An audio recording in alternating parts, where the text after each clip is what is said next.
Assalamualaikum warahmatullahi wabarakatuh. Perkenalkan, saya Septina Ruli Rahmawati dengan NIM 430142239 untuk memenuhi mata kuliah Kimia Pangan Universitas Negeri Semarang.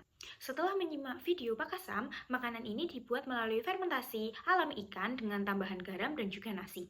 Nah, menurut masyarakat, makanan ini bisa awet berbulan-bulan tanpa bahan pengawet. Secara ilmiah, proses fermentasi pada Pakasam melibatkan mikroorganisme alami seperti Lactobacillus yang dapat menghasilkan asam laktat. Senyawa ini merupakan pH yang dapat menciptakan kondisi asam yang mencegah pembusukan. Nah, proses fermentasi Pakasam sangat dipengaruhi oleh kebersihan, jenis garam, suhu, dan juga waktu. Nah, jika tidak dikontrol, dapat memunculkan senyawa berbahaya seperti histamin yang bersifat toksik, serta amonia dan asam butirat yang menyebabkan bau busuk dan menurunkan mutu. Di sini, garam krosok lebih disukai karena mengandung mineral yang dapat membantu menciptakan cita rasa yang lebih enak dan fermentasi yang lebih bagus. Sedangkan garam dapur murni atau NaCl dalam jumlah yang tinggi justru bisa membuat rasa pahit dan menghambat proses fermentasi.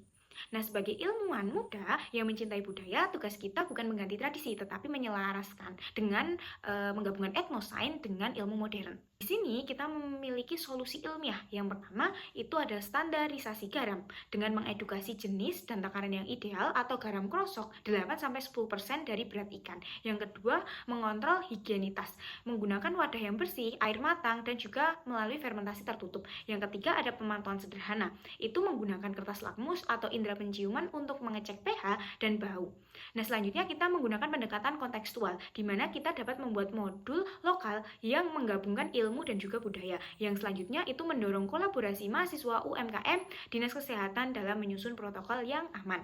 Yang selanjutnya ada menciptakan media edukatif seperti video atau komik tentang Pakasam. Nah, di sini saya akan menjawab pertanyaan yang A, di mana proses fermentasi yang dapat mengawetkan Pakasam ikan dan menyebabkan rasa ikan menjadi asam seiring waktu penyimpanan.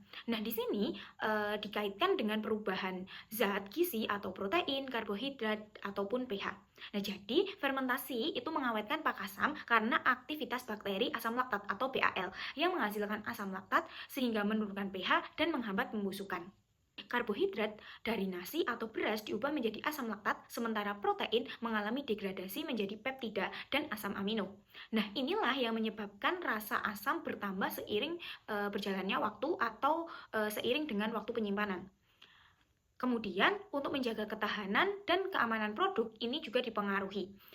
Untuk soal yang B, itu resiko yang mungkin timbul jika pembuatan Pakasam dilakukan tanpa standar kebersihan dan potensi senyawa racun yang dapat terbentuk serta dampaknya terhadap keamanan pangan dan kesehatan konsumen adalah apabila kebersihan tidak memenuhi standar, itu bisa terjadi kontaminasi mikroba patogen yang menghasilkan senyawa toksik. Seperti yang pertama ada histamin dari degradasi protein.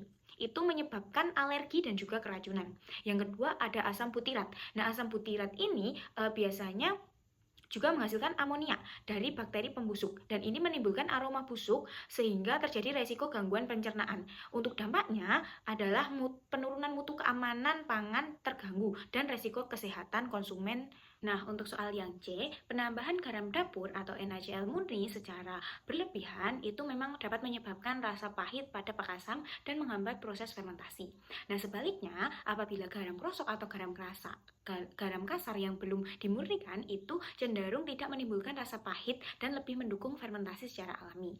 Nah, selanjutnya ada perbandingan garam krosok dan juga garam dapur, di mana ada komposisi untuk garam dapur itu hampir 100% NaCl. Nah, untuk garam krosok itu mengandung NaCl dan juga mineral, misalnya Mg2+, Ca2+, dan lain sebagainya. Untuk kelebihan, untuk garam dapur itu lebih bersih dan terstandar, untuk garam krosok mendukung fermentasi dan rasa alami.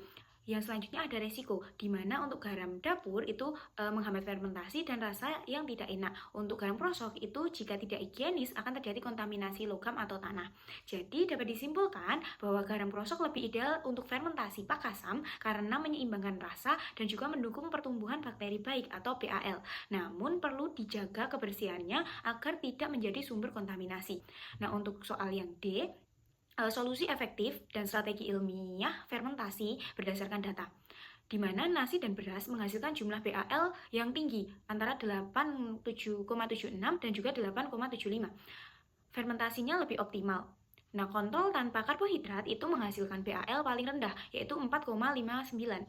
Nah, di sini kita dapat memberikan solusi yang paling efektif untuk mengoptimalkan proses fermentasi pak asam agar nilai gizinya tetap terjaga dan kerusakan bahan pangannya dapat diminimalkan, yaitu dengan menggunakan nasi atau beras yang berkualitas sebagai media fermentasi utama untuk mendukung pertumbuhan BAL yang maksimal. Secara ilmiah, strategi pemanfaatan sumber karbohidrat tersebut berdasarkan data mikrobiologis dan karakteristik gizi, itu pilihan nasi atau beras itu kaya akan karbohidrat sederhana, sehingga mudah dicerna oleh mikroba sehingga mempercepat produksi asam laktat. Nah, untuk karak atau nasi aking itu juga berguna, namun sedikit kurang optimal karena struktur karbohidrat yang lebih kompleks atau kering. Nah, untuk penyimpanannya pada suhu ruang yang stabil atau 25-30 derajat Celcius dan dalam kondisi tertutup untuk menjaga mikroba secara fermentatif.